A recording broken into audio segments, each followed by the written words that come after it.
Աստվածաշնչյան ընթերցանություն ամեն առավոտ Չարլզ Սպերջեն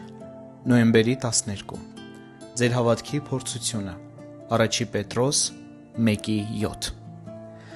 Փորձված հավատը հնարավոր է, իրական պարզվի, բայց անկասկած փոքր կլինի և ամենայն հավանականությամբ այդպիսին էլ կմնա, եթե չենթարկվի փորձությունների։ Հավատն աճում ու ամրանում է միայն այն ժամանակ, երբ ամեն բան հակադրվում է դրան։ Փոթորիկները նրա ուսուցիչներն են, իսկ կայծակները նրա լուսատուները։ Երբ ծովում լիակատար խաղաղություն է, նույնիսկ պարզած առագաստներով նավը տեղից չի շարժվի։ Իսկ նիրհող օվկիանոսում նիրհում է նույնիսկ ողնափայտը։ Բայց բավական է քամի բարձրանա, ալեկոծի ծովի հարթությունը նավն իսկույն կճոճվի բարձրացող ալիքների վրա։ Բացառված չէ, որ կարող է տախտակամածը ջրով պատվի,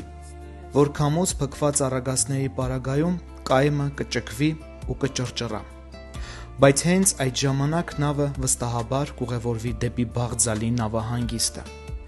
Չկան ավելի կապույտ ծաղիկներ, քան նրանք, որ աճում են սառույցների ստորոտին։ Ոչ մի աստղ ավելի պայծառ չի փայլում, քան նրանք, որ շողում են բևեռային երկնքում։ Չկա ավելի հաճելի ջուր, քան այն, որ լցնում է անապատի ջրհորը, և չկա ավելի թանկ հավատ, քան այն, որ ապրում է, հաղթանակում է ամենաանբարենպաստ պայմաններում։ Փորձված հավատքը փորձառություն և գիտելիքի աղբյուր է։ Դու չէիր դրսևորի սեփական թուլությունդ, եթե ստիպված չլինեիր մարտերով գետանցում անել, ու չէիր ճաշակի աստվածային զորությունը, եթե Աստված չօգներ քեզ ջրհեղեղի և վարարումների պահերին։ Հավատն այնքան ամուր, հուսալի և կայուն է, որքան ավելի շատ է փորձվում։ Հավատն անխոս թանկ է, բայց դրա փորձվելը պակաս թանկ չէ։ Սակայն սա թող չվհատեցնի նրանց, ովքեր դեռ նոր են հավատի դարձել։ Ձեզ համար փորձություններ մի փնտրեք, նրանք իրենք կգան։ Կգա ժամանակը, և դուք դրան կճաշակեք ողջ չափով, ընդ որում չունենալով հետևում երկար փորձ, շնորհակալություն հայտնեք Աստծուն ունեցած շնորհքի համար։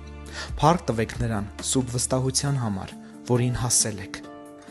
Ընթացեք նրա ոտնահետքերով, և նրանից ավելի ու ավելի շատ օրհնություններ կստանաք։ Այդ ժամանակ ձեր հավատը լեռներ կտեղափոխի